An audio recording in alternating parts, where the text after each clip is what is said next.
Hi guys, ito pala yung aming ulam ngayong gabi. Dali na. Is TikTok ka dyan bro, habang naglalaba. Magla-live ka dyan habang naglalaba. lakimi at saka yung tuyo. Ayan, yung tuyo namin. Kuwan na dark na nasipagan sa pagluto. Kaya ayan na yung kulay. Ayan, pero masarap pa rin yan ng kaibigang pugi. Ayan oh, di ba? Ayan, kumakain. Ang amin naman rice cooker. Ay, kita nyo naman, Hello Kitty. Oh, di ba? Ang ganda, pink na pink. Ayan, kita nyo naman sa usawan. Ayan, sa usawan namin. Oh. Ayan ang aking kanin. Ayan, kita nyo naman. Ayan, ulam. Ayan ang aking kaibigan. Oh. Kita mo. Matapos yung makain, oh, ang kanyang plaster. Ayan, may sugar din. Ayan ang nagluto ngayon ng aming ulam. Napakaganda ng kanyang luto. Kita nyo naman, oh. Ayan ang nagluto ng ulam namin. Ayan. Ayan. Nung mo speaker head para di makapiright. Ayan. Kain po tayo. Ayan, kain po tayo. Ayan, kita nyo naman.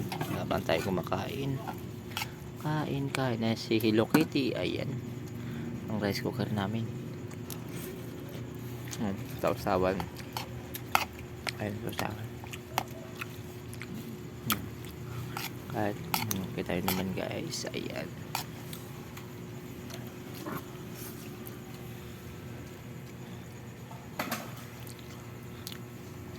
Ginagawa na ng ng pang-ulam yung sili. O yan ang sili. Bangang.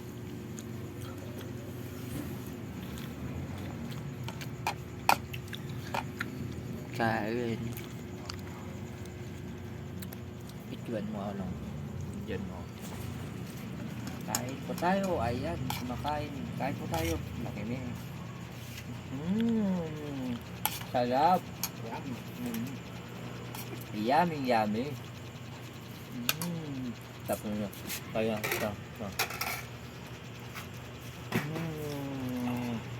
Ayan, okay na. Sa prank.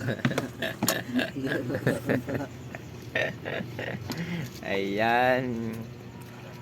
Kita nyo naman kasi kung kumain.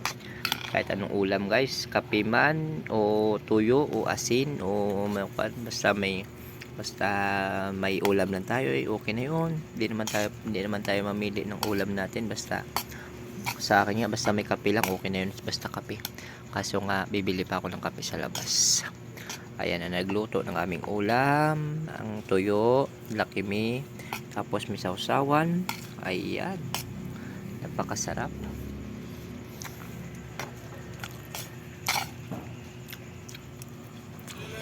Ayan.